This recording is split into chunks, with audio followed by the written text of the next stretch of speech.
Deuteronomio 3. Unya, miliko og mitungas kita paingon sa Basan.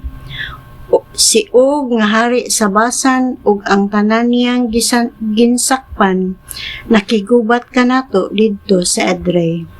Apan miingon kanako ang Ginoo, ayaw kahadlo kaniya, kay gitugyan ko siya kaninyo, lakip ang iyang katawhan ug ang iyang yuta.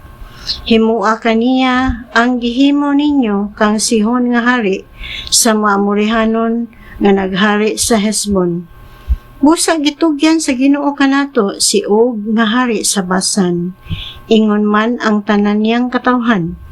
Gihulot nato silag pamatay ug giilog nato ang 60 niya ka syudad ug ang tibuok yuta sa Argob nga sakop sa gingharian ni Og. Kining mga syudara gipaligunan ug habog nga mga kota nga ganghaan ug mga trangka nga puthaw. Nailog usab nato ang daghan nga lungsod nga dili kinutaan. Gilaglag nato sa hingpit ang tanan sama sa atong gihimos sa mga syudad ni Sihon. Gipamatay nato ang mga lalaki ug babayi ug kabataan. Apan gidala nato ang tanang kahayupan ug ang mga butang nga nakuha nato gikan sa syudad. Busa nailog nato gikan sa duha ka hari nga Amorihanon ang kayutaan sa tabok sa Jordan gikan sa suba sa Arnon hangtod sa bukid sa Hermon.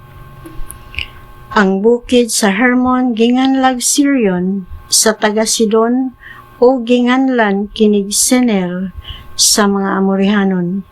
Nailog nato ang tanang syudad sa kapatagan ingon man ang tibok Gilead ug ang Basan hangtod sa Salika og sa Edrei nga mga syudad sa gingharian ni Og. Si Og ang hari sa Basan mauray na hibilin sa mga Rephaim. Ang lungon niya puthaw ug anaa karon sa Raba sa yuta sa Maamorihanon.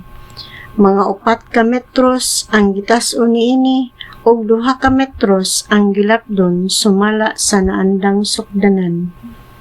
Sa nailog na nato kining yutaa, gihatag ko sa makaliwat ni Ruben o ni Gad ang kayutaan sa amihanan sa Aroer nga atua sa duol sa suba sa Arnon ug ang katunga sa yuta sa Gilead nga atua sa bungtod lakip ang mga syudad niini.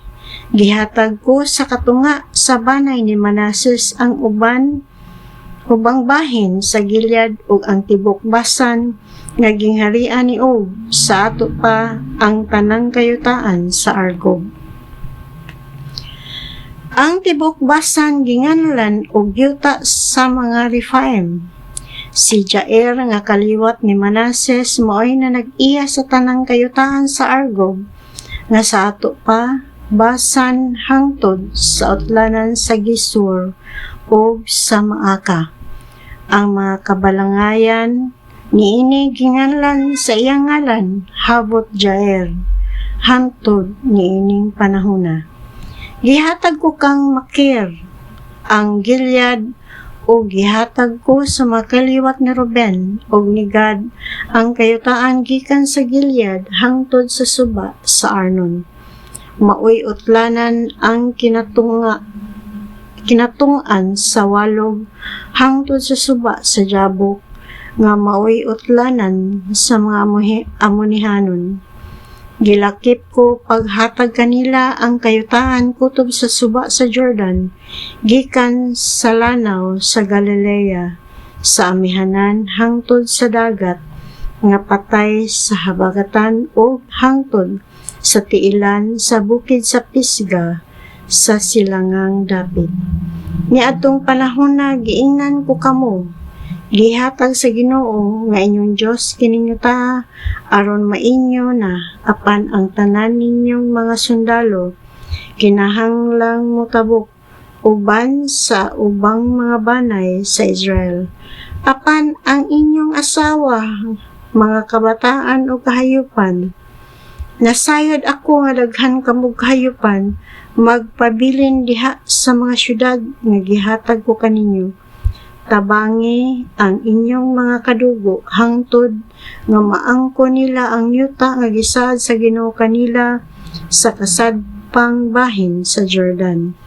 Unya, makahimo na kamong tanan pagbalik ngadto sa yuta nga gihatag ko kaninyo. Niadtong panahon na giingnan ko si Josue. Nakita mo ang gibuhat sa Ginoo nga inyong Dios ni ining duha ka hari nga si Sihon ug si Og.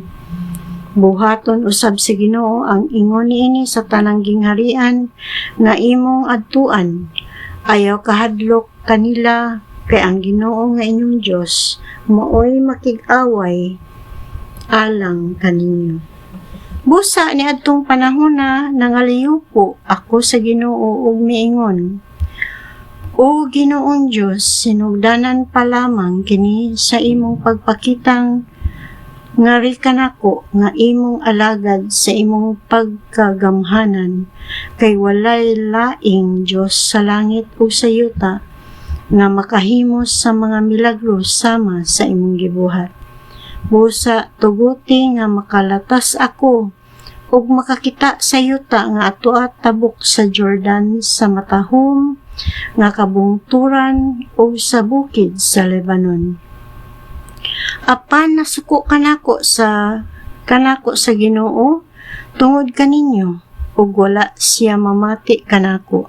Siya maingon kanako, husto na. Ayaw na ako sultihi pag-usab bahay ni ining butanga.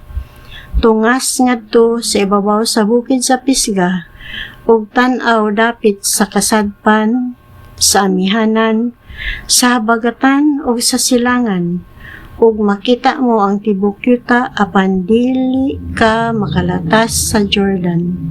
Ihatag kang Josue ang kagahom sa pagpuli kanimo. Dasiga siya og lig-una kay siya mo'y mangulo ni ining katawhan sa pag-adto didto ug siya maoy mopahimutang kanila sa yuta nga imong makita. Busa, nagpabiling kita didto sa walog atbang sa lungsod sa Beth Peor.